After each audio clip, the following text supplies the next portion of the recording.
Bonjour et bienvenue une fois de plus sur Lidico, l'application qui vous permet de vous familiariser avec le jargon des crypto-monnaies. Alors aujourd'hui, on va voir la différence entre traders et investisseurs. En général, les investisseurs cherchent à générer un rendement sur une plus longue période. Ça peut être des années, voire même des décennies. Tandis que les traders, quant à eux, tentent de tirer parti de la volatilité du marché. Ils entrent et sortent des positions plus fréquemment et peuvent rechercher des rendements plus faibles à chaque trade. C'est-à-dire, les traders, eux, ne cherchent pas à avoir de très gros bénéfices d'un coup. Ils peuvent chercher à avoir les demi-pourcents, les 1% sur chaque trade qui peuvent durer quelques minutes, quelques heures ou des jours.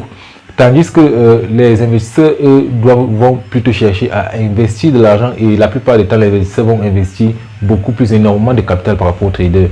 Le trader, lui, peut investir des petites sommes, des $100, des $200, des $1000 même. Tandis que l'investisseur, lui, va mettre des sommes d'argent assez considérables parce qu'il cherche également de gros bénéfices et il va chercher à avoir le maximum possible. Alors, dans le domaine des crypto-monnaies en particulier, il est important de savoir choisir, soit on veut être investisseur ou alors on veut être trader. Mais ce qu'il faut savoir, c'est qu'avant de décider si on veut investir ou alors trader une crypto-monnaie particulière, il faut faire une étude assez importante et principalement une étude fondamentale parce que on peut trader sur n'importe quelle monnaie mais on n'investit pas sur n'importe quelle monnaie. Par exemple, vous n'allez pas aller investir sur un shitcoin. On sait bien qu'un shitcoin, c'est une crypto-monnaie qui n'a pas d'avenir.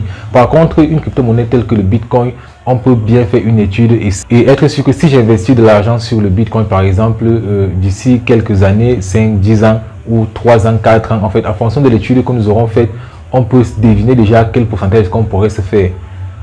Tandis que si vous le faites sur un shitcoin, il y a de fortes chances que quelques années après, cette crypto-monnaie n'existe plus du tout. Alors avant de décider si vous voulez être des investisseurs ou alors des traders, il faut bien faire une étude fondamentale des crypto-monnaies sur lesquelles vous prenez position. Alors ça sera tout pour cette définition. J'espère que vous avez bien cerné la différence et que vous savez dorénavant sur quel camp vous voulez jouer entre être investisseur et être trader. Si tu n'es pas encore abonné à notre chaîne, n'hésite pas à t'abonner et à activer la cloche de notification pour ne rien rater des prochaines vidéos. Like, partage et surtout, et si tu n'as pas encore téléchargé l'application Lidico, tu trouveras le lien en description de cette vidéo.